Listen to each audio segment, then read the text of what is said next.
this is Silver Stories.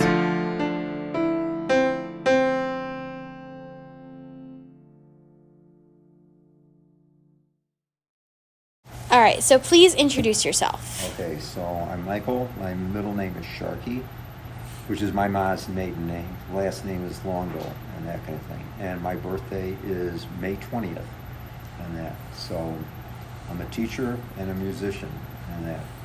Very nice. I'm second generation Irish, first generation Italian, but I was raised on the Irish side. Okay.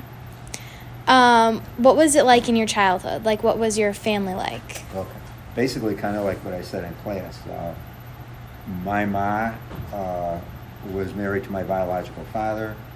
She got pregnant with me. He went back to Italy for a while. She directed the camp that she was directing for kids with polio.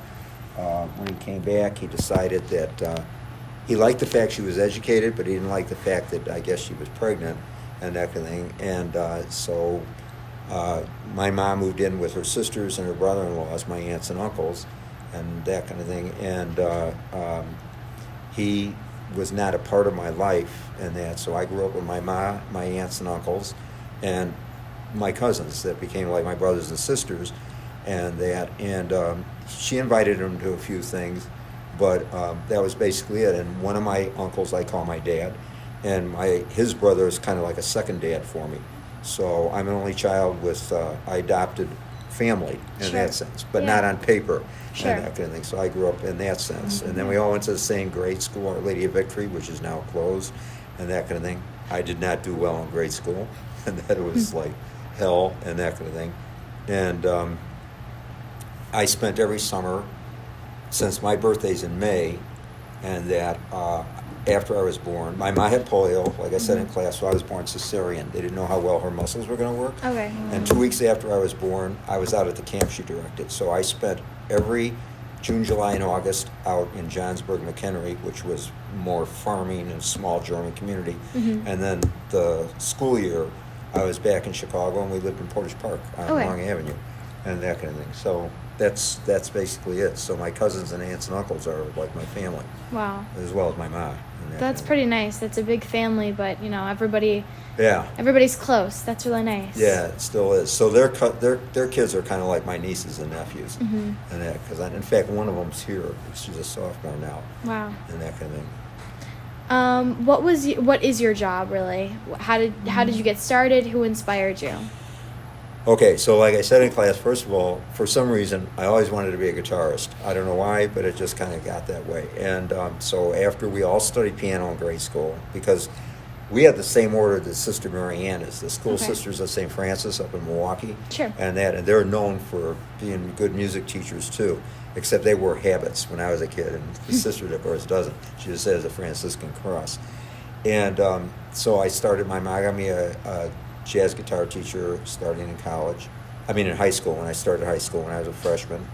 And then I started playing in a rock band. I was in a rock band for my junior and senior years, so I get experience, and we played dances, because every dance had a live band or two live bands in that. Nobody streamed or anything like that or played CDs or any of that kind of thing. And then like I said in class, I told my mom between junior and senior year of high school, I wanted to go to DePaul, where she went for a master's in social work, because they had a great music school. And she said, that's great, but I want you to double major. So I double majored in music and education, which I didn't realize was like double the hours, quarter hours. And we went and saw the dean. She took me to see the dean in the fall of my senior year, and I found out what I needed to get into the music school, because I had to take a separate test. And I did, and I got in. And I worked hard, because most of the kids that got in were much more talented than I am, and that thing. So I wanted to be a good musician, but also growing up at the camp that I grew up at, I saw a lot of college young women that volunteered at that camp were in special ed. I didn't want to go into special ed directly, but I knew, along with her, the counselors and my mom, and the speech therapist and the physical therapist and all that kind of thing, that these were people that were making a difference in the community. Plus, I knew what Kiwanis were doing. We weren't a Kiwanis camp, but they also contributed. And I didn't know about Key Club, but I knew about Kiwanis. So I always had the thing that I also wanted to do something that had purpose and meaning. Not that music didn't, but I wanted to do something that was a little more along with that. So Sure. after college, I went to grad school, and I got invited, so my mom said go before they changed their mind. And I got my master's in music and humanities. And then, as I said in class, a position opened up to teach music history, which I love. Some musicians don't. And because I like history, and so I taught here. I had done some things with Tri-M, the honors music fraternity. The honors music club at the high school level. Okay. Because some of the teachers were from DePaul, and they invited me to do that. And then when the principal at that time, the sister asked the guys, we want to add a music teacher, we want them to teach music history, blah, blah, blah, who would you recommend? They recommended me. And then eventually when I started working on the second master's in religious studies, she asked me, there was a position part-time, so I ended up 2 departments, fine arts and religious studies. And that's what I've been doing for the last 40-something years. That's and that awesome. kind of thing. And Res has given me a lot of opportunities. I've written several different day classes. They asked me to do night school, the development office did.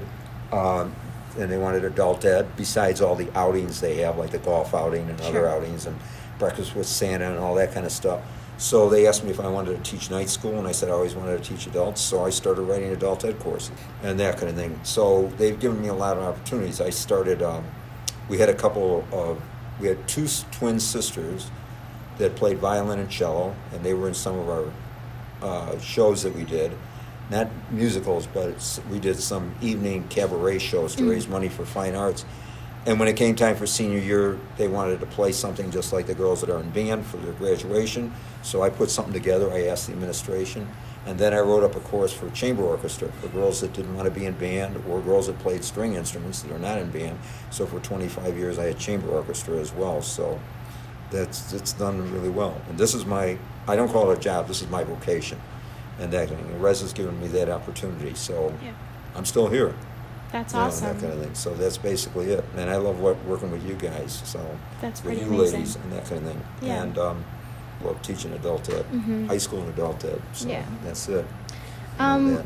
What are some things that you continue to do? Like, what are some organizations that you're still partnered with? So you run Key Club here. I still have Key Club. We might end up. One of the courses I wrote in the late '90s, and it ran from 2000 to 2010, 10 years, was the J.R. Tolkien course, which included The Hobbit and The Lord of the Rings, but also we did parts of Beowulf, like they do in AP, not AP, but it honors Brit Lit, and that because Tolkien was an expert on Anglo-Saxon literature. And so I might have a Tolkien club if we get enough students. There are a few girls interested if we get enough to form the club, as Ms. Bernard said.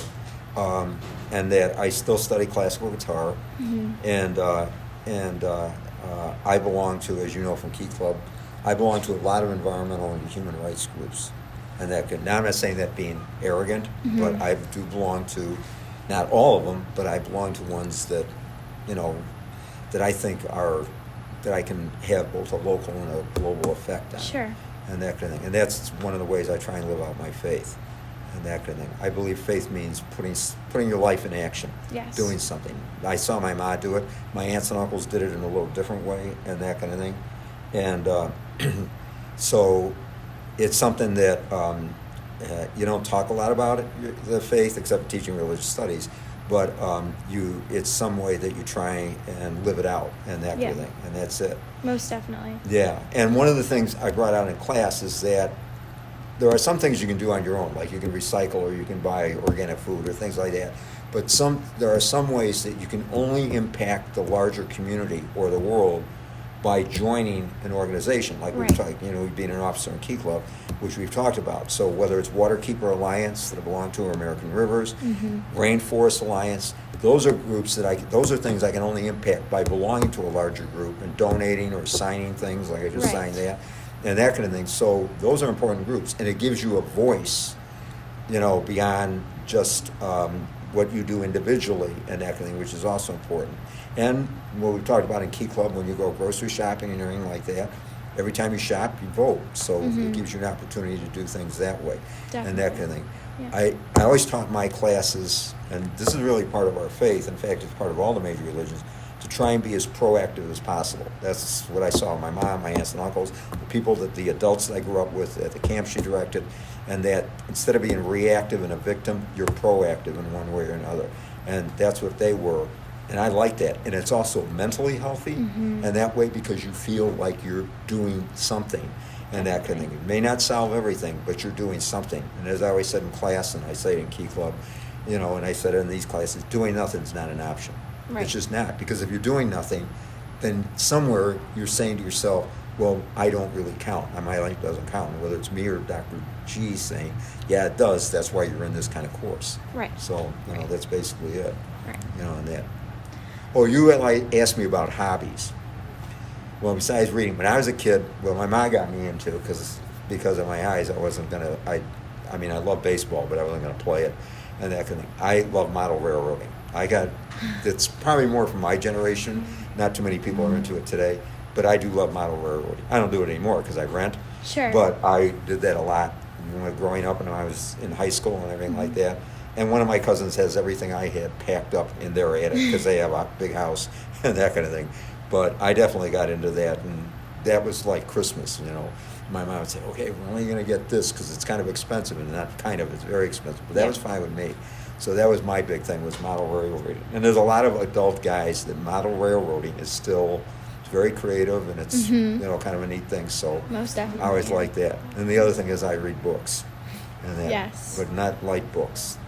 I read, well, there's a lot of political science, theology, philosophy, history, theology, I was going to say, and things that I think will make me better, that I like, and also I'm interested in them.